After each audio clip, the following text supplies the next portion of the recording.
दसों पिता की फतेह प्रदान करो। वाहिगुरु जी का खालसा, वाहिगुरु जी की फतेह। अज गुरु साहब जी का शहीदी दिहाड़ा मनाया जा रहा है। धन ने वो कौमां जो अपने वड्डियां दा अपने गुरुआं दे दिन मनाउंदे ने, उन्हां नूं सजदा करदे ने। परमात्मा सब दियां जो आसां मुरादां ने वो पूरियां करे। इस तरह ही आप शहीदी दिन गुरुआं दे दिन अवतार पुरब भी मनाउंदे रहिए। आओ अज कथा शुरू करन तो पहला कई बारी कुछ शब्द हुंदे ने जां कुछ बोल हुंदे ने जो इंसान दे हिरदे दे विच समा जाया करदे ने। इंसान अगर उन्होंने भुल नहीं सकता, अगर समा भी पै जाए तो हमेशा हिरदे दे अंदर गूंजते रहते हैं। जिस तरह गुरु साहब कहते हैं कि जो गुरबाणी हिरदे दे विच समा जाती है वो अंदरों अपने आप ही फिर उसकी आवाज़ आती है। कुछ समा पहला जो संत महापुरुष जी आए सन, एक भैन जी अमेरिका तो सन बीबा मनजिंदर कौर जी, उन्होंने एक कविता बोली सी। उस कविता दियां दो लाइनां मैनू याद सन। उन्होंने तो इतना भावुक होया कि उस तो अगे लिखण लई मजबूर होया। उन्हां दियां ओ दो लाइनां तो बाद दास ने जो कविता लिखी है छोटी जही, आओ उसनूं सरवण करिए। उस तो बाद फिर जपजी साहिब जी की कथा प्रारंभ होएगी। उहदे विच यही है कि साडा हिरदा किस तरह होना चाहिए है। उस परमात्मा दे नाम दे लई सानू अपने आप को किस तरह तैयार करना चाहिए है। साडे विच किहड़ियां खूबियां होनियां चाहिदियां हन जिहदे नाल उस परिपूर्ण परमात्मा दे नाम नूं असीं अपने हिरदे दे विच वसा सकीए। आओ सरवण हिरदे दी सेज बना लईए, हिरदे दी सेज बना लईए, उपर प्रीतम नूं बिठा लईए। हिरदे दी सेज बना लईए, उत प्रीतम बिठा लईए। प्यारां दी खेड है, हो मैं छड़ खेड बना लईए। प्यारां दी खेड है, हो मैं छड़ खेड बना लईए।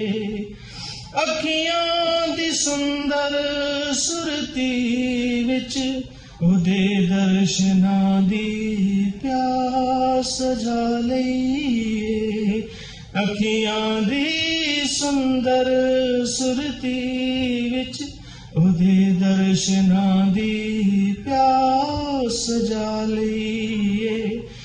कोई बोल कबूल न बोल होवे, कोई बोल कबूल न बोल होवे, रसना ते बाणी टिका लईए। हिरदे दी सेज बना लईए, उत प्रीतम नूं बिठा लईए। कोई बुरा कहे कोई भला कहे, सबना लई एक नजर बना लईए। इस जीवन दे तंदूर विच पहाड़ियां दा बालन प्रेम अगन तपा लईए। हिरदे नूं सेज बना लईए, उत प्रीतम नूं बिठा लईए। प्यारां दी खेड है, हों मैं छड़ खेड बना लईए। वाहिगुरु जी का खालसा, वाहिगुरु जी की फतेह। तन तन श्री गुरु नानक देव जी की पवित्र बाणी जपजी साहिब जिस दा उपदेश जीवन दे आद तो अंत तक साडा मार्गदर्शक है। उस प्रभु नूं मिलन दी एक राह है। अज गुरु साहिब जी 10वीं पौड़ी दे विच जो फरमान कर रहे हैं कि गुरु दी बाणी सुनन दे नाल हिरदे दे विच जो बरकतां पैंदियां हन उन्हां दा जिक्र कर रहे हैं। आओ सरवण करो। सुने सरा गुणा के गाह, सुने सेख पीर पातशाह, सुने अंदर पावे राह, सुने हाथ होवे सगाह, नानक भगता सदा विगास, सुने दुख पाप का नाश। गुरु साहिब फरमाते हैं शरीर की महानता तां है जे साडे शरीर दे अंदर भोजन की बुरकी जावे। असी भोजन छकदे हां, उसका खून बनता है, मिच बनती है, हड्डियां बनदियां हन, शरीर की शक्ति मिलती है, दिमाग नूं शक्ति मिलती है, बशर्ते कि वह भोजन जो है वो जो बुरकी है वो मुंह दे विच जावे, वो शरीर दे अंदर जावे ते वो पच जावे। तां ही शरीर की महानता है, नहीं तो शरीर नहीं है। जे असीं भोजन नहीं पचा सकते जां असीं भोजन नहीं कर सकते किसी कारण, ते साडा शरीर जिहड़ा है वो जवाब दे जांदा है। भोजन की बुरकी सहजे ही अंदर चली जाती है, पर जे वो भोजन की बुरकी उल्टी हो जाए, मेदे च ना पचे, तो शरीर का रहना जो है कुछ समय तक ही सीमित हो सकता है अगर इंसान को भोजन नहीं पचता। पर भोजन की बुरकी जो है वो सहजे ही अंदर चली जाती है। पर गुरु साहिब कहते हैं जो गुरु का शब्द है वो अंदर जाना औखा है। बुरकी तो असीं सहजे ही अंदर ले जाते हैं, पर गुरु का शब्द जो है जो कन्ना दे राही हिरदे दे विच जांदा है वो बहुत मुश्किल है। क्योंकि जो शब्द अंदर जांदा है असीं कह देंदे हां कि ध्यान नाल सुनना। दरअसल ध्यान नाल सुनना नहीं है, सुनना ही ध्यान ने है। जेकर साडा ध्यान गुरबाणी दे विच उस शब्द दे विच नहीं है तां वो शब्द अंदर प्रवेश नहीं करेगा, क्योंकि कन्न तां खुले हन। बाणी अंदर जाए वो ध्यान दे नाल जाएगी बाणी अंदर। अगर ध्यान है विच तां वो गुरबाणी अंदर जाएगी। जिस तरह कोई मनुख बोल रहा है तो बोलदा बोलदा अपने मित्र नूं कह दिंदा, साथी नूं कह दिंदा मैं की बोल रहा सी, वो कहंदा बोल ते तू रहा सी, कहंदा मेरा विच ध्यान नहीं सी। इसलिए गुरु सवारियो जो गुरु का शब्द है वो ध्यान ने सुनना है। हुण कई बारी की वापरदा है कि असीं अपने घर ही जाना हुंदा है, अखां दे नाल ध्यान नहीं है।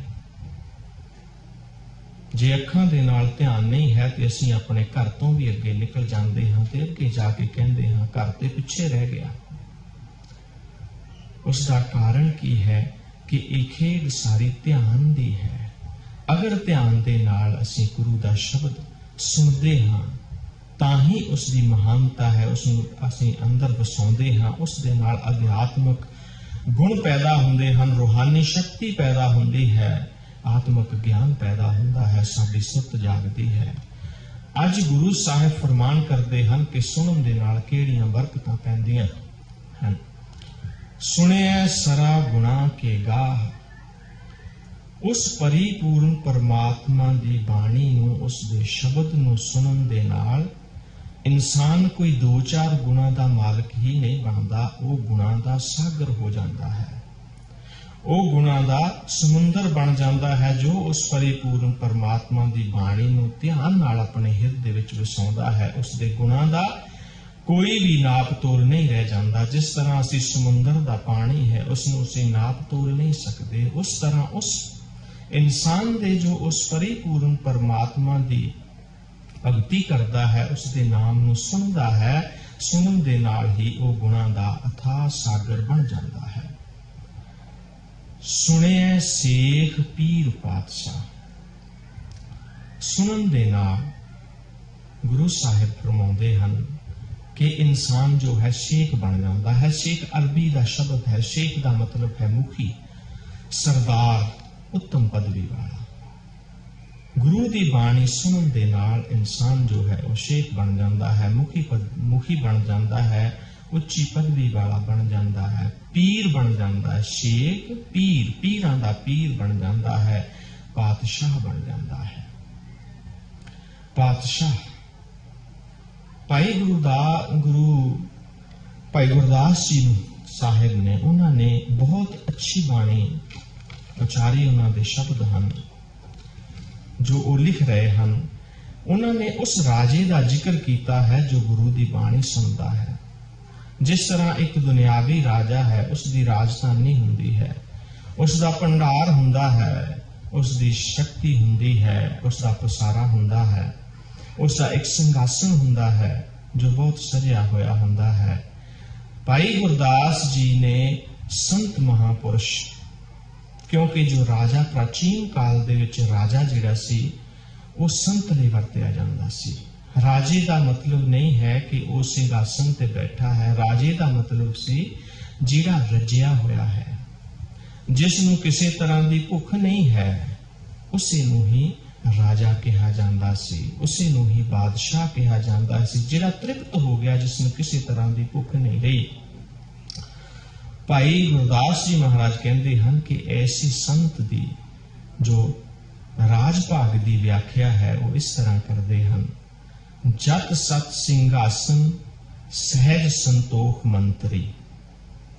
ऐसा पुरख जो उस प्रभु के नाम नूं सुनता है, उसनूं हिरदे दे विच वसाउंदा है, वो जत ते सत दे सिंहासन ते बैठदा है।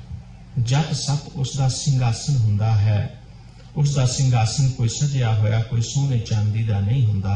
वो जत और सत दे सिंहासन ते बैठदा है। सहज संतोख मंत्री। उहदे मंत्री कौन हन? आत्मिक अडोलता, सहज आत्मिक अडोलता और संतोख जो हन वो उसके मंत्री हन।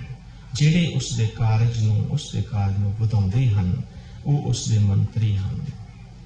उस तो अगे गुरु साहब कहते हैं धर्म धीरज तवजा। माफ करना, भाई गुरदास जी कहते हैं धर्म धीरज त्वजा अब चल राज है। उहदी एक निशानी भी होनी चाहिए है। जिस तरह राजे का अपना एक झंडा हुंदा है, उस देश का झंडा हुंदा है। संत का झंडा की हुंदा है? संत का झंडा जो है वो धर्म का झंडा है। धर्म के झंडे के उत्ते धीरज का कपड़ा चढ़िया होया हुंदा है। वो इस राजे की दूसरी निशानी है। अब चल राज है। अब चल राज मतलब अटल राज है। ये ऐसा राजा नहीं है जो अज है ते कल नहीं है। गुरु की बाणी नूं सुनन वाला, उसनूं मनन वाला, अपने हिरदे विच बाणी नूं वसाउण वाला हमेशा दे लई सदीवी राजा बन जाता है। और ऐसे राजे नूं कदे भी कुछ भी खुस्सण दी जो है वो शंका नहीं होंदी। उसकी हर चीज तृप्त होंदी है, वो हर तरह नाल तृप्तिया होया हुंदा है। हुण जो राजा है उसकी जिहड़ी राजधानी है, ऐसे राजे की वो केड़ी है? शिव नगरी निवास। ऐसा राजा जो है वो प्रकाश की नगरी दे विच रहिंदा है, अपने आत्म प्रकाश की नगरी दे विच रहिंदा है। हुण आत्मा हर इंसान दे कोल है, पर साडा आत्मा दे विच निवास नहीं है। प्रकाश हर एक दे कोल है, पर साडा जिहड़ा निवास है उस प्रकाश दे विच नहीं है। असी सारी ही जिंदगी अपने आत्मिक स्थान तो दूर रहंदे हां। असी अपने आत्मिक स्थान दे विच निवास नहीं करते। आत्मिक स्थान दे विच निवास कौन करता है? जो उस गुरु की बाणी नूं सुनदा है, जो संत है, जो भगत है, जो उसनूं सुन के अपने हिरदे दे विच वसाउंदा है, वही संत महापुरुष जो है वो आत्मिक निवास दे विच रहिंदा है, वो अपने प्रकाश दे निवास दे विच रहिंदा है। हुण जिहड़ा राजा हुंदा है उसदी एक राणी भी हुंदी है। हुण ऐसा संत जो है, ऐसा भगत जो है, ऐसा प्रीतम जो है, उस प्रीतम दा प्यारा जो है, उहदी राणी कौन है? भाई गुरदास जी लिखते हैं, दया दुल्हनी मिली भाग हुआ भंडारी। ऐसे राजे दी जिहड़ी राणी है वो दया हुंदी है। जिथे भी कोई संत महापुरुष बैठदा है, दया उसके नाल हुंदी है, उसकी पटराणी हमेशा ही उसके नाल हुंदी है। हुण जिहड़ा दुनियावी राजा हुंदा है, उसका कोई तोशाखाना भी हुंदा है। हुण ऐसे भगत दा तोशाखाना केड़ा है? ऐसे भगत दा भंडार केड़ा है? भाग हुआ भंडारी।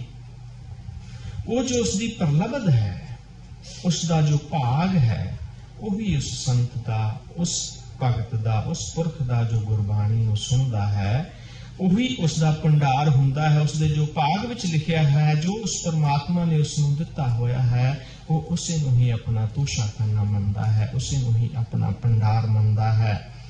भाओ भोजन साकाज है, साकाज है। ऐसे संत दा, ऐसे राजे दा जो भोजन की है, भाओ प्रेम उसका भोजन हुंदा है। वो प्रेम दा भोजन करके ही जो है वो अपनी तृप्ति करता है। उसनूं उहदा भोजन प्रेम, हर एक दे नाल संबंध नूं जोड़ना, हर एक दे नाल मिलना, हर एक नाल उस गुरु दी गल करनी, संबंधां नूं वधाउणा, प्रेम प्रीत करनी। प्रेम की एक बड़ी वड्डी परिभाषा मिलती है। एक छोटा जिहा वाक्या याद आया। किसी बीबा के घर के सामने 3 संत खड़े सन। वो बीबा नूं बड़ी खुशी हुई कि मेरे घर के 3 संत सामने 3 संत खड़े हैं। उन्हें जाके उन्होंने बेनती की, ऐ संत महापुरुषो, आओ साडे घर दे विच आओ, मैं तुहानूं भोजन जलपान कराउणा चाहुंदी हां। उन्होंने कहा कि नहीं बीबा, तेरा पति घरे है? वो कहती नहीं, मेरा पति घरे नहीं है, वो ते काम ते गया होया। कहते बीबा, साडा एक असूल है कि जे तुहाडा पति घरे नहीं ते जदों तुहाडा पति घरे आवेगा, असीं उदों तेरे घर दे अंदर निवास करांगे। हुण शाम तक बीबा ने अपने पति दा इंतजार किया और शाम नूं जदों उसका पति आया, उसने सारी वार्ता सुनाई। उन्होंने कहा कि वो 3 संत हैं ते वो कहते हैं भी जदों तुसीं घरे होवोगे उदों असीं आ सकते हैं।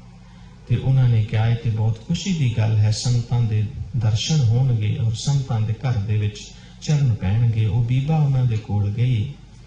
उन्हां बीबा ने पूछा कि आओ बाबा जी, घर दे विच प्रवेश करो। वो कहते नहीं बीबा, साडे 3 दे विचों केवल एक जा सकता है, एक टाइम दे उत्ते। उन्हां दे विचों एक ने दस्या मेरा नाम धन है, दूसरे ने दस्या मेरा नाम सफलता है, और तीसरा कहंदा मेरा नाम प्रेम है। तुसीं घर दे विच फैसला कर लो कि किस नूं बुलाउणा है, वो तुहाडे घर दे विच आके प्रशादा छक लवेगा। हुण बीबा अपने घर गई, अपने पति नाल सलाह की। पति ने आख्या सफलता, पत्नी ने धन आख्या। एक उन्हां दी छोटी जी बच्ची दूसरे कमरे दे विच सी। उन्होंने बुलाया गया, 10-11 साल की बच्ची थी। उसने पूछा गया बेटा आ गल है ते किस नूं बुलाईए? वो कहती मेरे ख्याल मुताबिक जिहड़ा है, जिहड़ा प्रेम नाम दा संत है, उसनूं तुसीं बुला लो। हुण वो बीबा फिर घर दे बाहर गई, संतां नूं पुछया तुहाडे विचों प्रेम कौन है? प्रेम ना किसदा है? ते एक संत ने कहा मेरा नाम प्रेम है। वो बीबा कहंदी आओ तुसीं घरे चरण पाओ, असीं फैसला कर लिया है कि प्रेम नाम दा जो संत है वही साडे घर दे विच प्रशादा छकेगा सब तो पहला। हुण जदों प्रेम नाम दा संत चलिया ते 2 संत जो पिछे सन सफलता ते धन उहदे मगर मगर चल पए। बीबा कहन लगी मैं ते इक्को नूं ही कहा है, मैं ते प्रेम नूं ही कहा है, तुसीं पिछे किस तरह आ रहे हो? तुसीं ते कहंदे सी एक ही आ सकता है। तां उन्हां संतां ने जवाब दिता बीबा जिथे प्रेम जाता है उससे उत्थे असी दोनों ही नाल जाते हाँ, उत्थे धन भी जाता है, उत्थे सफलता भी जाती है। यही चीज प्रेम है। वो परिपूर्ण परमात्मा गुरु नानक साहिब दसे गुरुआं ने प्रेम की जो भाषा नूं, जिस तरह पिछले हफ्ते भी विचार की सी, गुरु साहब ने भाख्या पाओ अपार, क्योंकि उस प्रभु का जो प्रेम है उसकी भाषा है। जे असी उस नाल प्रेम करांगे तां ही असी उसनूं अपने हिरदे दे विच वसा सकांगे। उस प्रेम दे नाल ही असी उस परिपूर्ण परमात्मा नूं अपने हिरदे विच लिया के उस दे विच लीन हो सकांगे। टाइम इजाजत नहीं दे रहा, इतनियां ही बेनतियां प्रवान करनियां। बाकी की कथा जो अगले हफ्ते इसे तरह प्रारंभ रहेगी। बाणी पढ़दिया होया, कथा करदिया होया किसी तरह का भी कोई शब्द गुरबाणी के आधार तो इधर उधर हो गया होवे, जां कोई शब्द किसी के हिरदे नूं प्रवान न होया होवे, गुरु साहिब और साध संगत माफ करन दे योग है, माफ कर दें। इस गुणहीन नूं परमात्मा बल बख्शे। आप भी अरदास करनी, आप दे चरणां दी धूड़ी मस्तक ते लगदे रहे। उस गुरु दी, उस परमात्मा दी बाणी नूं हिरदे तो गाउंदा रहा, उस दे प्रेम दे विच रंगिया रहा। यही अरदास उस परमात्मा अगे करनी। खिमा जो भी हुई है उसनूं माफ करना। आप अरदास करके दास लई बेनती करनी कि वो परमात्मा इस गुणहीन नूं गुण वाला बनावे। आओ उस तो अगे का जो प्रोग्राम है वो सानू बाबा जी हुण दसणगे।